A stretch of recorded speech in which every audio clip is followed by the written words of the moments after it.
Bonjour et bienvenue sur les tips d'Altix. Il est important de savoir ce que pensent vos utilisateurs de l'expérience que vous leur proposez. Il existe pour cela 3 baromètres très faciles à mettre en place, le NPS, le CET et le CES. 3 critères, la facilité à utiliser vos services ou vos interfaces, la satisfaction et la recommandation. Nous avons donc décidé de faire une trilogie rapide de ces indicateurs. Cette vidéo aborde le CSAT, c'est-à-dire le Customer Satisfaction. Si ce nom ne vous dit rien, il y a de fortes chances que vous l'ayez déjà mis en place sans le savoir. 70% des grandes entreprises l'utilisent selon Gartner. Il s'agit de demander assez directement à l'utilisateur son degré de satisfaction. Comme par exemple, sur une échelle de 1 à 5, êtes-vous satisfait de votre audit ergonomique? Ou avez-vous été satisfait des informations contenues sur cette page? Très insatisfait, plutôt insatisfait, neutre, plutôt satisfait et très satisfait. D'ailleurs, c'est cet indicateur qui est utilisé lorsque les tiers de confiance comme Avis Vérifié, Trustpilot, Micomi ou autres demandent à vos clients de noter vos produits sur une échelle de 5 étoiles.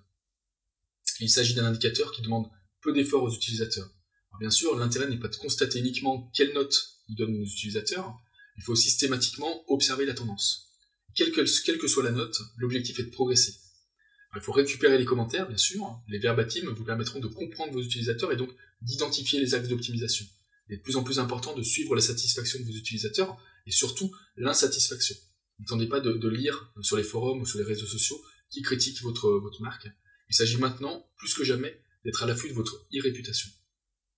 De plus, même un client qui vous fait part de son insatisfaction peut changer d'avis si vous lui apportez une réponse ou une solution à son problème et le plus rapidement possible. Une de nos méthodes pour optimiser l'expérience utilisateur d'un site e-commerce, c'est de cibler différentes parties du parcours client. Ceci nous permet par exemple de connaître la satisfaction d'un type de page. Savez-vous ce que pensent vos utilisateurs de vos fiches produits? Peut-être ne trouvent-ils pas les informations souhaitées.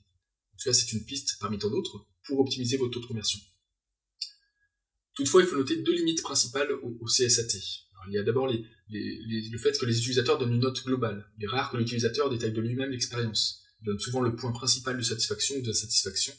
Alors, bien sûr, si vous voulez en savoir plus sur vos utilisateurs et avoir des évaluations beaucoup plus instructives, il faut l'interroger ou alors faire des tests, des études sur vos utilisateurs. Les utilisateurs jugent également l'instant présent. L'indicateur ne donne pas d'informations sur le futur. Est-ce que le client reviendra même si la note est positive? Il est difficile d'en tirer une conclusion définitive. Il faut vraiment prendre le temps d'analyser les verbatims. Il faut pour cela être méthodique, mais ça va vous permettre de savoir où et comment optimiser votre expérience utilisateur. Alors voilà. Alors la question c'est, êtes-vous satisfait de cette vidéo? Notez en commentaire sur une échelle de 1 à 5, 1 étant pas du tout satisfait et 5 étant très satisfait. Vous pouvez également trouver d'autres vidéos sur notre chaîne, n'oubliez pas de vous abonner, merci, et testez, analysez, optimisez en continu et avec vos utilisateurs. À bientôt.